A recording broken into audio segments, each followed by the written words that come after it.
नमस्कार साथियों, मैं प्रवीण कुमार स्वागत करता हूं अपने YouTube channel history for RPSC पर।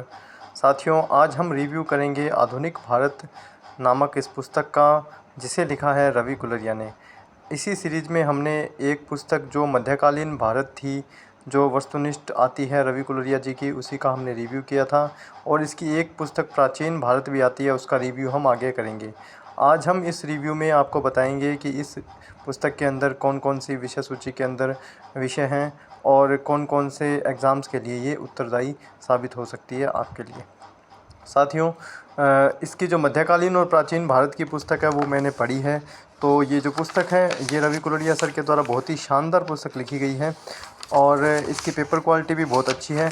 अब मैं आपको दिखाता हूँ कि इसकी विषय सूची के अंदर कौन कौन सी इसके अंदर टॉपिक आपको मिल जाएंगे जो आपके किस किस एग्ज़ाम में काम आएंगे। आप देख सकते हैं कि मुग़ल साम्राज्य का पतन, यूरोपीय शक्तियों का आगमन, क्षेत्रीय शक्तियों का उदय, आंग्ल मराठा संघर्ष, ब्रिटिश सर्वोच्चता का विकास, औपनिवेशिक शासन, प्रमुख किसान आंदोलन, 1857 का विद्रोह, 19वीं शताब्दी में सामाजिक धार्मिक सुधार आंदोलन, भारतीय स्वतंत्रता संघर्ष, क्रांतिकारी आंदोलन व क्रांतिकारी नेता, कम्युनिस्ट समाजवादी व मजदूर आंदोलन, महात्मा गांधी और राष्ट्रीय आंदोलन।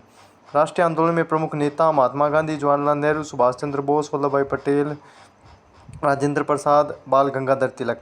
भारत का संवैधानिक विकास, गवर्नर जनरल, वायसराय, भारतीय राष्ट्रीय कांग्रेस के अधिवेशन व गतिविधियाँ, भारत का एकीकरण, औपनिवेशिक काल में दलितों और महिलाओं का उत्थान, औपनिवेशिक काल में शिक्षा का विकास, आज़ादी के बाद का भारत और विविध। आप देख सकते हैं 415 पेज हैं और इस जो पुस्तक का मूल्य जो है वो लगभग आपको 300 रुपये के आसपास ये पुस्तक मिल जाएगी। आप इसे ऑनलाइन ऑर्डर कर सकते हैं और ऑफ़लाइन ऑर्डर कर सकते हैं। अब साथियों, आप देख लीजिए कि इस पुस्तक के अंदर ये जो टॉपिक हैं, इन्होंने क्वेश्चन जो बनाए हैं बहुत ही शानदार क्वेश्चन बनाए हैं। अब इस बार इन्होंने एक नई चीज़ क्या कर दी है कि जैसे आप देख सकते हैं कि 5 नंबर प्रश्न को देखिए कि असम के अहोम राज्य का वर्णन किस मुग़ल दरबारी इतिहास लेखन में किया गया है।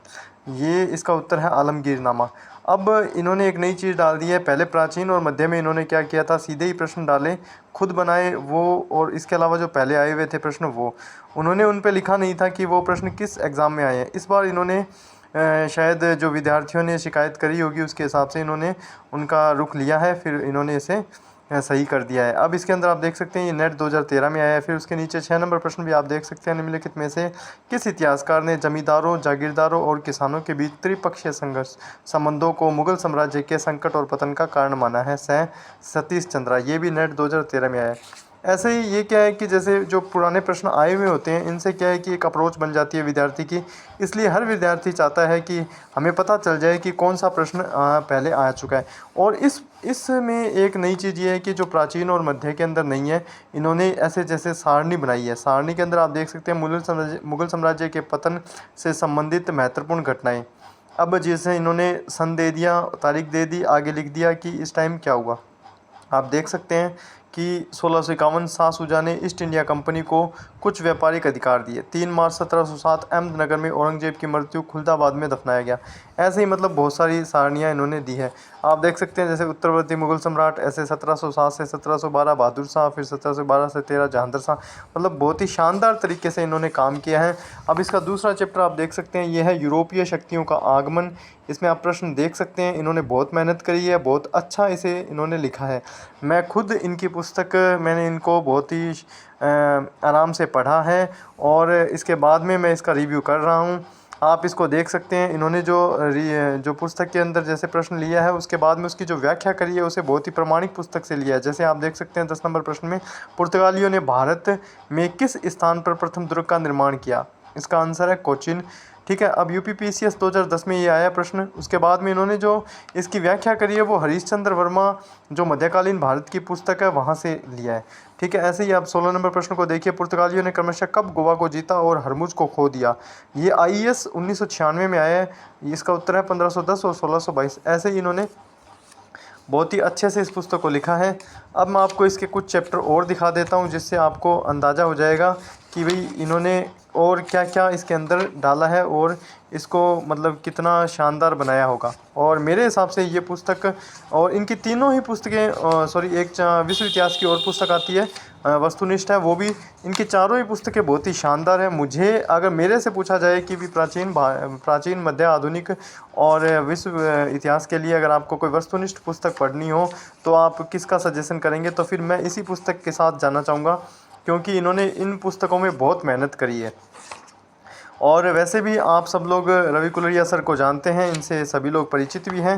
हिस्ट्री 360 नाम का इनका चैनल है। अब आप देखिए कि ये आंग्ल मराठा संघर्ष, आप इसे देख लीजिए। इसमें जैसे फिर इन्होंने देखे 5 नंबर प्रश्न देखिए, निम्नलिखित में से किनके मध्य सुरजी अर्जुन गांव की संधि हुई। आरपीएससी असिस्टेंट प्रोफेसर 2020 के अंदर ये प्रश्न आया है, अंग्रेज और सिंधिया के बीच में, ठीक है।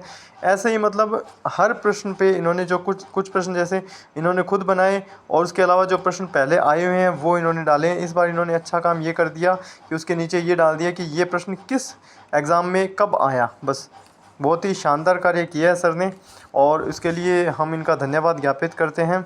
और इन्होंने व्याख्या जो है वो भी बहुत शानदार दी है। ये पुस्तक साथियों आपको कॉलेज लेक्चरर के एग्ज़ाम के अंदर हिस्ट्री के परिप्रेक्ष्य में, और उसके अलावा जैसे स्कूल लेक्चरर के एग्ज़ाम के अंदर हिस्ट्री के परिप्रेक्ष्य में, दोनों में बहुत ही शानदार तरीके से कारगर साबित होगी। इसके अलावा ये पुस्तक जो है वो आपको नेट के पेपर के अंदर और टीजीटी पीजीटी और उसके अलावा बहुत सारे राज्यों के पेपर जो डीएसएसबी जैसे पीजीटी का हो रहा है, इसके अलावा जैसे सेट का पेपर है और भी बहुत सारे पेपर जैसे कोई मतलब छोटे मोटे एनवीएस का केवीएस का जो भी पेपर है, उन सभी पेपर्स के अंदर ये पुस्तक आपको कारगर साबित होगी। और मेरे हिसाब से आप इस पुस्तक के साथ बिना सोचे समझे जा सकते हैं। धन्यवाद साथियों, बहुत बहुत शुक्रिया आपका।